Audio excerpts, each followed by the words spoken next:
ايه الفرق بين الدبليو 2 وال 1099 اما تيجي تشتري بيت؟ البنك بيبص عليك ازاي؟ الدبليو 2 ده عبارة عن واحد بياخد المبلغ كامل، بيشتغل بالساعة، زي ان هو بيشتغل $20 في الساعة 5 ساعات، يبقى خد شيك ب $100. ال $100 دوت هتلاقي الجروس 100 بس النت كام؟ 80. فالبنك يبص عليه ازاي؟ هياخد ال 100. طيب ال 1099 هيتعمل فيه ايه؟ هو بيبص عليه كالتالي. مثلا لو واحد شغال اوبر او ديليفري، يجي سائق العربيه بتاعته جاله الشيك ب $100، هتلاقي ال $100 دي صافيه.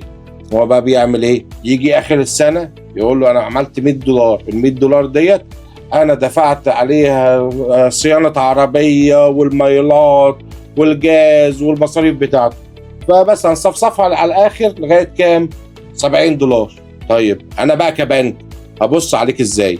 حاجه غريبه، انت دلوقتي صفصفتها $70، المره الجايه ممكن تصفصفها على $50، المره اللي بعديها تصفصفها على $80. يبقى انت ايه؟ في متغيرات.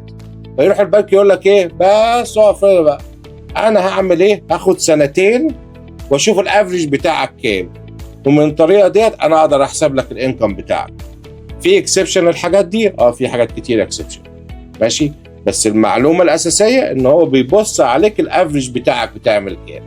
لو عجبك الفيديو دوت يا ريت تعمل لايك وشير، ولو عاوز ميعاد معايا ونتكلم مع بعض على زوم انا تحت امرك. روح بس gmbrokerage.com واحجز ميعادك معايا، وربنا معاكم.